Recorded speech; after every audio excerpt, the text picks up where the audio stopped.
네, 이어서 법무연수원의 김태훈 부장검사님.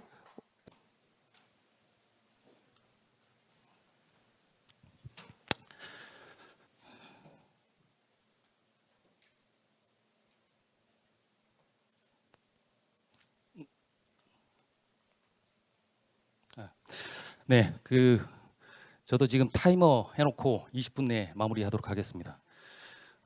저는 오늘 이 귀중한 자리에서 여러 가지 이제 이론적인 얘기들보다 기본적으로 이제 그 현장 실무자 입장에서 어떻게 지금 그 ESG에 대한 대응이 필요하고 우리가 지금 어느 정도 지금 극한 상황에 와 있는지를 한번 말씀을 드리면서 그것도 이제 제가 그 환경 관련된 부분에 주 이슈를 두고 설명을 드리겠습니다. 참고로 저는 검찰에서 13년 정도 환경 기획 수사를 계속해 오면서 그 기업에서 그 환경 컴플라이언스 현실이 어떤 건지를 십수년간 몸소 체험을 해왔고 그 상황 속에서 굉장히 지금 그 위기 상황이라는 그런 의식에서 사실상 오늘 발표를 진행을 할 거고, 참고로 저희는 형사사법을 해온 상황에서 모든 게 증거와 팩트에 기반해서 판단을 한 것이고, 그리고 여러분들이 지금까지 가지고 있던 환경 현장에 대한 개념들을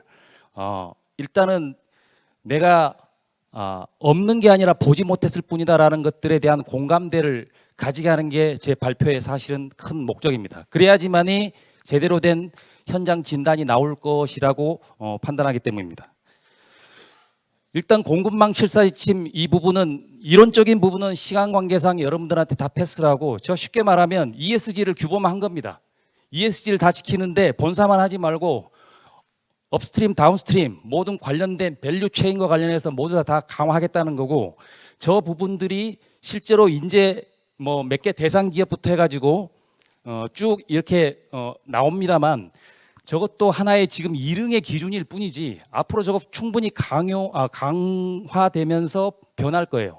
그 이유는 나중에 이 ESG 규범화의 본질이 뭔지에 대한 그 현장가적인 시각에서 제 의견을 한번 말씀을 드리고, 저는 그 대의 명분이나 기후 위기 대응이나 이런 대우 명분보다 굉장히 현실적인 자국이익 우선주의에 관련된 부분에 제가 포인트를 두고 법규를 해석을 했고, 그 법규를 해석한 결과 이 실질적인 그 숨어 있는 그 내심의 EU와 미국의 그 ESG 리더 국가들이 가지고 있는 내심의 의도가 뭔지에 대한 그런 부분에 대해서 같이 공감을 했으면 하는 부분입니다. 일단 자료 부분에서 실제로 이 적용식이나 이 실사 의무 내용 이런 부분들은 다 자료로 대체하겠습니다. 왜냐하면 기존 자료들이 굉장히 많습니다. 실사 의무 자체에 보면 결국은 인권 환경에 대해서 부정적 영향을 가지고 있는 거를 본사 말고 협력사, 자회사, 업스트림, 다운스트림 모든 공급망에 대해서 다 지켜라. 그거 안 하면 페널티 가겠다. 이 규범화가 중요한 게 선언이나 협약 차원이 아니라는 거죠. 법률로 제정돼 있다는 말은 뭐냐면 위반했을 때 페널티를 주겠다는 거고, 이거를 말을 안 들었을 때 강제를 할 수 있다는 겁니다. 이게 굉장히 현실적으로는 큰 의미고, 지금까지 ESG와 관련된 것을 지금 혁명적 시기라고 말하는 저는 가장 근본적인 이유가 현실적으로는 난 저기에 있다고 봅니다. 일단 민사 책임도 그렇고 뭐 위반 시 제재도 하고 금전 행정적 제재 조치 이거를 다, 심지어는 EU에서 돈 벌어간다는 이유만으로 실제로 타국 기업이 EU가 타국 기업에 대해서 강제력을 행사하는 거예요. 근데 그 파워가 생각보다 우리가 국내 규제하는 것보다 훨씬 더 무섭고 강력하다는 거죠. 그래서 이러한 기본적인 포맷으로 여러 가지 선언적 부분들을 법률화했고, 이 부분들에 대해서 실제로 이행할 수 있는 그 크리테리아를 굉장히 디테일하게 지금 만들어가는 과정이고, 지금은 이제 그 EU 전체 디렉티브 정도 차원에서 멈추고 있지만, 사실상 앞으로 이제 이행 법률이 구체화되는 과정에서는 굉장히 그 디테일하게 규제가 들어올 거로 보이고, 이미 프랑스나 독일, 네덜란드 이런 데서는 그 벌써 이제 그 EU 지침안 전부터 공급망 실사법을 실제로 하면서 저걸 토대로 해가지고 실제로 민사 소송을, 대규모 집단 소송이 지금도 진행이 되고 있고, 그리고 저 규모들이 보니까 저희 돈으로 수천억 정도의 손해배상 금액입니다. 굉장히 현실화돼 있는 게 이런 거고, 나머지 이 주요 조문 부분은 제가 기존의 다른 리포팅에 보면은 개괄적인 프레임만 내 있는 부분인데, 특히 그러면 환경에 대한 부정적 영향과 인권에 대한 부정적 영향이 뭐냐, 이런 거에 대한 구체적 예시를 하나 보시라고. 다시 말해서 악마는 디테일에 있는 거라 그 디테일한 내용에 보면 저 환경 인권에 대한 부정적 영향이 단순히 추상적인 의미가 아니라 굉장히 이연령 비연령입니다. 모든 오염행위, 모든 컴플라이언스 위반 행위, 이 부분들 전부 다 규제하게 돼 있어요. 저는 이제 환경 같은 데를 보면 저기 환경 파괴 유발하는 수질대기, 토양 변화, 이게 지금 결국 환경의 4대 분야가 저기 다 있는데 저거 다 지키라는 거거든요. 저거 위반하게 되면 결국은 다 이 공급망 실사법에 대해서 제재 대상이 된다는 겁니다. 여기서 그다음에 이제 기본적으로 6조만 제가 한번 읽어볼게요. 잠재적인 부정적 영향을 방지해야 된다고 하는 이제 그 조항인데, 얼마나 구체적이냐면, 회사는 기업이 확인해야 하는 잠재적 인권 환경에 대한 부정적 영향을 예방하기 위해서 적절한 조치 취해야 되고, 예방이 불가능하거나 즉시 가능하지 않은 경우에는 이걸 완화해야 되고, 이를 위해서 투자도 해야 되고, 그리고 비즈니스 파트너가 우리 본사의 행동 강령이나 예방 조치 계획 요구를 준수 안 하면 일단 처음부터 계약상으로 보증 요구하고, 거기에 대해서 중소기업이나 이런 데서 제대로 준수하게 지원을 해줘야 되고, 그 중소기업 자체가 이거 행동 강령 지키는데 너무 비용이 많이 들고 기업의 생존과 관련될 정도로 굉장히 큰 부담이라고 생각했을 때는 지원을 해줘야 된다. 그리고 만약에 그렇게 지원을 해줘도 계속 강령을 지키지 않는다고 하면 비즈니스 관계 종료해야 된다. 아주 구체적으로 법문에 저렇게 명시되어 있어요. 이건 번역본인데 원문에 저렇게 나와 있습니다. 그래서 결국 이 부분에 대한 실사 지침을 계속 만들면서 이 이유와 관련된 이니셔티브를 지금 가지고 있는데, 일단은 ESG 법제화의 의미를 저는 볼 때 규제 주체가 변화된다는 겁니다. 조금 이따가 다시 말씀드릴 거지만, 일단 국내 기업에 대한 국내 규제, 국내법 규제, 이거하고는 차원이 달라요. 그리고 이게 지금 결국은 국가 권력이 단속이나 어떤 그 법률적 규제를 국내적으로 했을 때는 사실상 국가 경쟁력이나 기업의 경쟁력, 이런 것들로 사실상 특히 환경 영역 부분에서는 국가 경쟁력, 산업 경쟁력을 이유로 항상 환경적인 이슈들은 항상 뒤로 밀려온 게 자타가 다 아는 사실이고, 그런데 이제 그게 단속의 주체가, 규제의 주체가 다른 나라 타국 규제의 기관이고, 그게 금권에 기초하는 겁니다. 자본가들, 기관 투자자들, 이런 사람들이 ESG 지켜라, 아니면 투자 빼겠다. 심플하게 그런 굉장히 현실적인 공격이기 때문에 이거를 국내 기업으로서는 안 들 수가 없어요. 기업의 생존이 걸려 있는 문제이기 때문에. 그리고 아까 말했듯이 타국에 대한 규제이기 때문에 굳이 그 자국이 우선주의에 기초해 봤을 때는 그 기업에 대해서 봐줄 필요가 없는 거죠. 최대한 강력하게, 최대한 전방위적으로 들어올 겁니다. 모든 수단을 다 동원해서. 그래서 그 규제 범위와 강도도 바뀌고, 결국 이게 이제 ESG 경영 주체를 이미 구축하고 있는 그 선진국들의 주도로 지금 EU와 미국이 지금 주도하고 있다는 그것 때문에 어쨌든 우리는 따라갈 수밖에 없는 구조라고 하는 부분들이 굉장히 현실적으로 슬픈 상황이라는 것들을 일단은 염두를 해둬야 되고, 그림으로 제가 표시했는데, 제가 환경 단속하면서요, 국가기관에 의한 소극적 규제 시대, 이거는 뭐 조직적인 것도 그렇고 영장적인 부분도 그렇고 지금까지 한 20-30년 동안을 어쨌든 단속 현장에서는 거의 규제력을 상실해봤다고 보셔도 과언이 아닙니다. 5가지 제가 나중에 사례를 드릴 건데 기가 찹니다. 그런데 그런 그 국내 기관에서 했던 그런 표면적 규제들이 이제는 외국 자본, 외국 기관, 투자자, 돈, 이런 흐름으로 들어오는 건데, 그러면 과연 왜 그 EU에서 이렇게 기후 위기부터 해가지고 ESG 이니셔티브를 계속하고 있을까? 미국은 왜 파리 협약에 갑자기 탈퇴했다가 다시 들어와서 이렇게 난리를 하고 있을까라는 거를 제가 현실적으로 생각해 보면, 저 돈의 흐름을 장악하는 겁니다. ESG가 뭡니까? 기업 가치를 평가할 때 기존의 재무지표만 가지고 평가하지 말고 거기다가 비재무지표까지 50% 넣어서 이제 반반 평가하겠다. 심플하게 말하면 그런 걸로 저는 이해를 했습니다. 그럼 결국은 기업 가치를 평가하는데 ESG가 굉장히 중요한 요소가 됐고, 그 ESG 요소에 해당되는 부분에 대한 이니셔티브 누가 할 거냐? 평가를 누가 할 거냐? 기준이 뭐냐? 굉장히 현실적인 문제들을 저거를 주도하는 데가 세계 경제 장악하는 거거든요. 그 샘플이 뭐냐면 저는 재무지표에 대한 평가를 하는 게 신용평가지 않습니까? 그 시스템을 만든 게 결국은 제가 연역을 보니까 미국이 우리 지금 현재 무디스 S&P 리치 세계 3대 신용평가 회사들이 나온 연역을 보니까 오일 쇼크 이후에 75년도에 미국 증권거래위원회 SEC가 이 신용평가 기관 인증 제도로 한 걸 도입해서 내가 지정하는 신용평가 기관이 인정하는 기관에서 신용평가를 제대로 받는 업체에만 기관 투자할 수 있어요. 돈의 흐름을 그런 식으로 법률적으로 못 박으면서 그거를 판단할 수 있는 독점적 권한을 저 신용평가 3개사에다 준 겁니다.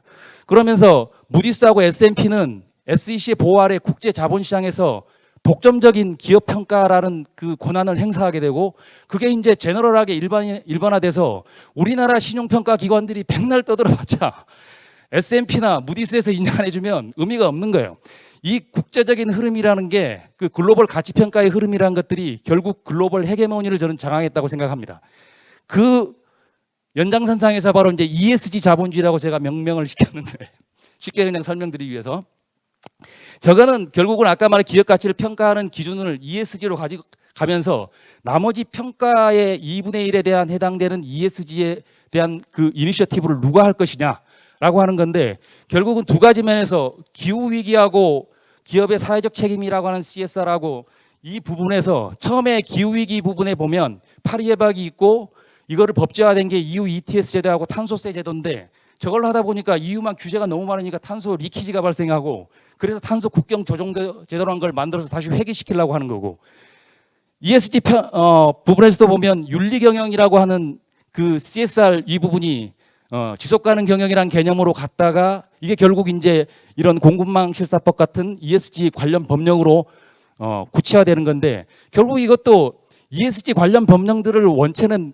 이 자체적으로 공급망까지 확대할 생각도 없었는데 본사만 하다 보니까 이게 효과도 없고 결국 ESG 리키지라고 제가 표현을 했습니다만 저런 현상이 발생되는 거예요. 그래서 결국은 공급망 실사 제도라고 하는 것들을 통해서 이제 다시 똑같이 CBAM과 같은 그런 효과로 결국 가는 건데 여기서 실질적으로 EU가 주도하면서 얻는 이게 반사적인 이익이든 의도된 이익이든 엄청난 이익이 생깁니다.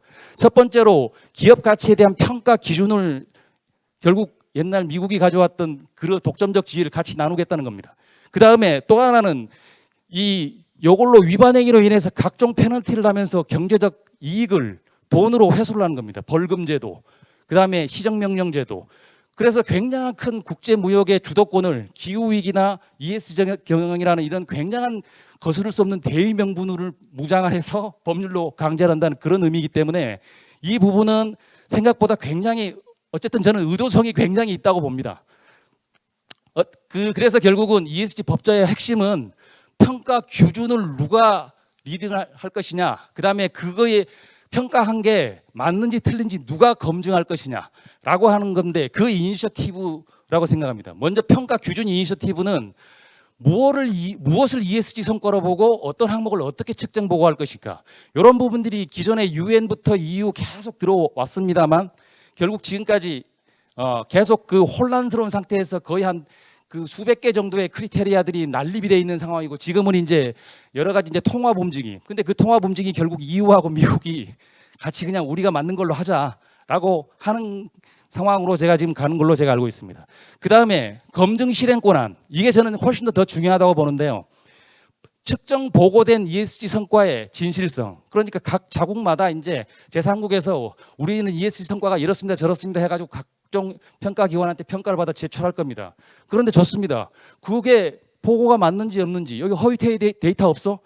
이런 부분들을 실제로 검증을 들어가게 되면 나중에는 그 측정 보고된 내용의 허위성이 만약에 입증됐을 때는 엄청난 페널티를 가할 수 있고 그렇기 때문에 그 허위성을 입증하기 위해서 이 EU 당국들은 엄청나게 많은 에너지를 쏟을 거고 그 검증의 강도는 굉장히 커질 수밖에 없고 그래서 그 검증 기관 자체를 EU가 인정하는 기관에 한정해 놓고 있는 겁니다. 상호 인정 조약이라고 하는 부분들은 굉장히 제가 봤을 때는 현실적으로 먼 얘기인 것 같고요. 절대 저런 강점이 있는데 저런 이니셔티브가 있는데 왜 그거를 제3국과 공유로 합니까? 그래서 어쨌든 거기에 대한 헤게모니를 장악하기 위한 것들이고 그래서 지금 현재 저는 이제 국내 기업하고에 대해서 이 대응 상황을 지금 보면 대기업들은 보면 삼성전자부터 해가지고 현재 이제 이미 공급망 실사 작업을 벌써 저렇게 했더라고요. 삼성전자는 벌써 1차 협력사 93% 정도를 다 했더라고요. 근데 저기에 대해서 과연 정말 제대로 했을까라는 현실적 회의주가 저는 듭니다. 이유는 이렇습니다. 뭐 중소기업 대응 현황은 너무 어렵다, 뭔지 모르겠다, 이게 답이에요. 그래서 그 부분들은 자료로 대체를 하고 개선 방안 중에 이것부터 제가 먼저 현실을 알아야지만이 제대로 진단을 할 수 있기 때문에 요거는 제가 환경부에 2년 반 동안 파견당하면서 전국 광역적 기획 수사를 아이템별로 몇 건씩 수질대기 폐기물 화학물질 4개 분야에 대해서 제가 아이템 수사를 한 결과 결국 제가 우려했던 게 현실로 맞아떨어진 결과이기 때문에 그 부분에 대해서 지금 상황이 어떤 건지를 한번 말씀을 드리겠습니다. 이거는 2016년도에 먹는 물 수질 검사 조작 사건인데 우리 수도권에서 그 먹는 물 수질 검사하는 탑5 기관을 상대로 해가지고 수사를 했어요. 근데 그 중에 그 이 탑5 기업 업체 전부 다 엄벌을 받았습니다. 임원들 다 구속되고 이런 상황인데 사람이 먹는 물을 가지고 저렇게 장난을 치는 부분들이 저희가 수사 기간은 2년으로 단축했습니다만 늘어나고 보니까 더 많고 이거를 탑5가 아니라 탑10까지 확장을 하게 되면 저희가 막았어요. 왜 그렇게 했다가는 손은 누가 키우라고 먹는 물 수질 검사 누가 합니까? 다 영업허가 취소되니까. 그래서 어쨌든 저런 상황인데 이 부분에 대해서 결국은 수질 검사를 의뢰받는 업체들은 수질 검사를 의뢰하는 업체 갑과 을과 관계예요. 나한테 돈 주는 사람들이에요. 수익 구조구들. 절대 그 사람들이 의뢰인이 요구하는 기준을 제도적으로 우리는 저걸 보장을 안 해줬어요. 그러다 보니까 현실적으로 이런 문제가 생기고 특히 이제 폐기물 소각업체 이런 부분들도 지금 뭐 미세먼지 이런 부분들이 계속 이슈가 되고 있지만 우리 뭐 웬만한 대기업들도 다 폐기물 다 소각장에다 다 거래를 하고 있지만 공급망 실사 조직을 하면서 지금도 저 문제는 절대 해결이 안 됐을 겁니다. 왜? 과다 소각을 하지 않으면 일단 이익이 수익률이 40%에서 20%, 30%까지 줄어요. 그렇기 때문에 자기가 허용된 용량 이상으로 계속 더 과다 소각을 하면서 이익을 최대한 창출하고 있는 겁니다.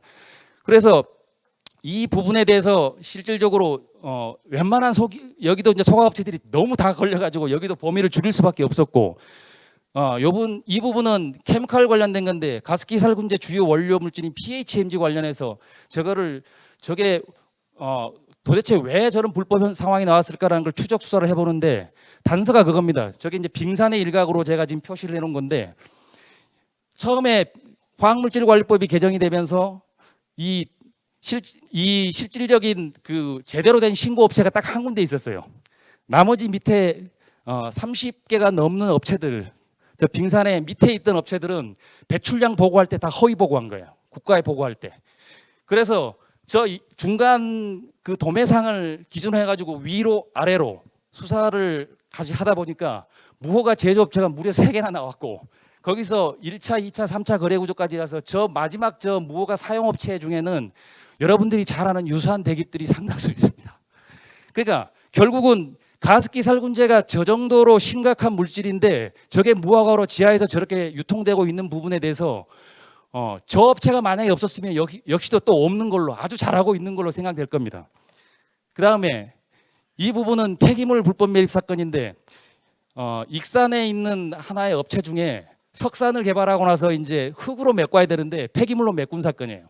처음에는 이 재생연, 이 배터리에서 이제 납 추출하는 그 업체에서 시작을 해가지고 나중에는 이제 저기에 묻어들어온 게 다른 것들이 너무 많아서 다시 또 번지다 보니까 저렇게까지 번졌고 결국 전국의 모든 그 관련돼 있는 그 업체들만 해도 총 47개 업체가 돼 있고 계속 수사를 더 할 수가 없는 상황이라 인력의 한계상 더 못해서 그만뒀던 그런 케이스인데 여러분 이런 부분들에 대해서 실제로 이 전국 화학공장 15개에서도 여러분들이 잘 알고 있는 대기업들도 있고 중견기업들도 있습니다.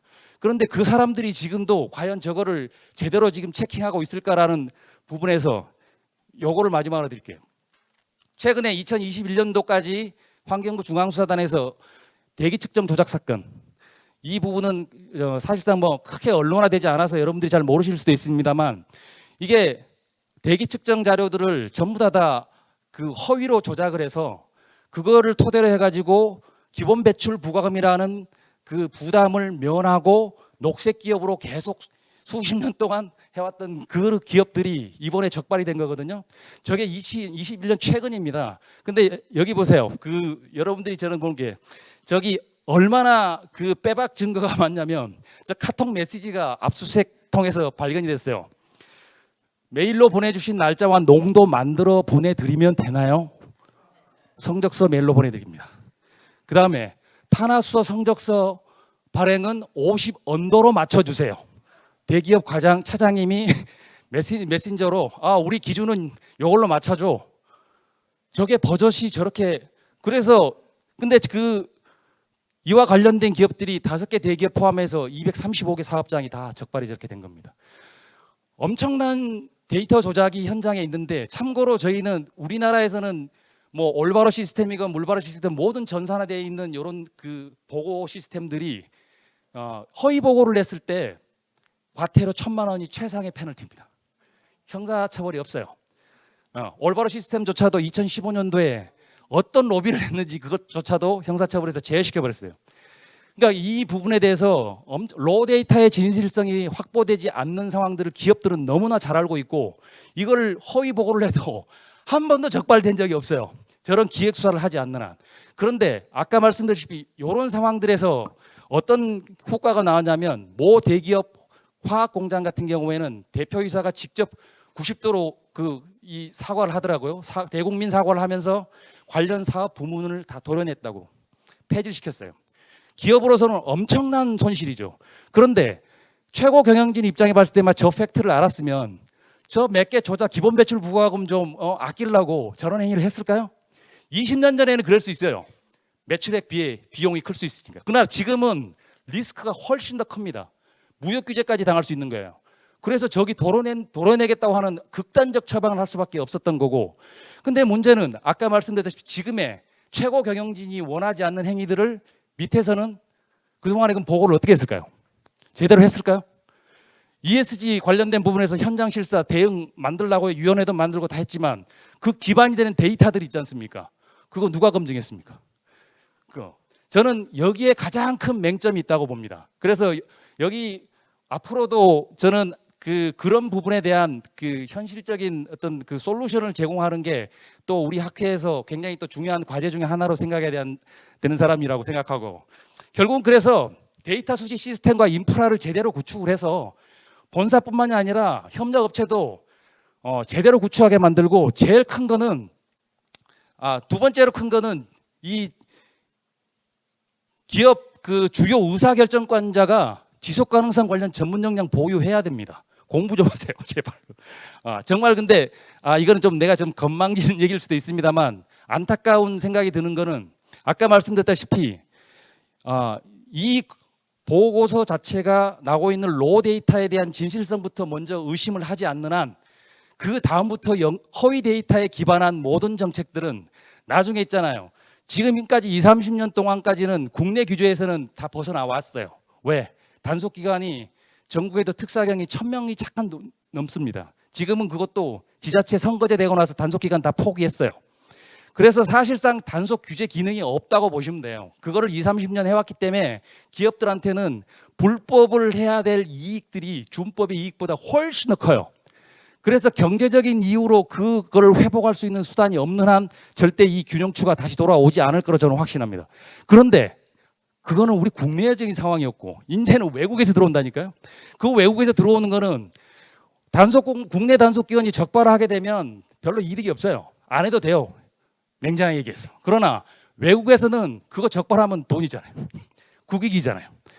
전방위적으로 엄청난 실사력을 동원해서 하는데 중요한 건 아까 현장이 저지경인데 조금만 디테일하게 물질 수지만 분석해도 있잖아요.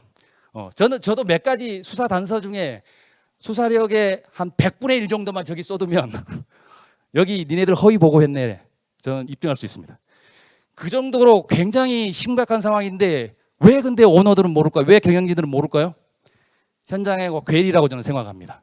그런데 그거를 제 수사 경험하면서 항상 왜 그랬어요라고 하는 것들을 그 실무 담당자한테 물어보면 답이 이겁니다. 아이고, 어차피 내가 이거 불법을 인재에 손들고 사실은 이렇습니다라고 얘기할 수 있는 걸 검사님을 하시겠어요? 물어봐요. 왜? 지금 ESG 관련해서 만약에 이러이러한 회사에 문제가 있습니다라고 이제 제대로 손드는 순간, 그럼 작년에 뭐 했어? 왜 허위 보고했어? 재작년에 뭐 했어? 지금까지 뭐 한 거야? 현실 제가 봤을 때는 굉장히 그 사람이 하는 얘기가 공감이 가고, 이런 부분들은 지금 그 공장장급 이하의 대부분 현장에 계신 분들이 사실상 비난하기 전에 시스템적인 문제로 저희들은 판단을 해야 되고, 다만 그런 부분들을 오너급에서는, 최고 경영진급에서는 현장을 제대로 인식하고 결국은 나머지 처방을 제대로 하려면 이제는 최소한 지금 이 혁명적 전환기만이라도 제대로 된 제3의 검증기관을 통해서 현장 실사 제대로 받으라는 겁니다. 그 돈 아끼지 마시고 제대로 받아서 그 데이터를 가지고, 그리고 절대 저 부분 직접 ESG 위원회거나 아니면 이사회거나 아니면 최고 경영자 손에서 직접 그 검증기관하고 거래를 하셔야 됩니다. 밑에 있는 사람들한테, 현장업체들한테 요거 실사해가지고 외부에 제3의 검증기관 받아와봐 하면 그 사람 고양이한테 생선 맡기는 거래요. 그 사람들이 숨겨온 이유가 있잖아요. 근데 그 사람들이 돈 주고 하잖아요. 그러면 돈 주고 하는 의리 입장에 봤을 때는 아까 측정기 맞춰주세요 하고 그게 나오는 거죠. 저는 그래서 이걸 회피할 수 있는 방법이 실제로 제3의 검증기관, 그것도 전문성 있는 검증기관을 통해서 오너급에서 직접 챙기시라는 겁니다. 그리고 나서 밑에서 보고한 내용하고 비교해 보셔가지고 뭐가 잘못 진단된지부터 통제를 해 나가셔야지만이 앞으로 이 엄청난 ESG 경량을 헤쳐나갈 수 있는 구체적 솔루션이 나올 수 있다고 생각합니다. 시간 관계상 저는 발표는 여기서 마치겠습니다.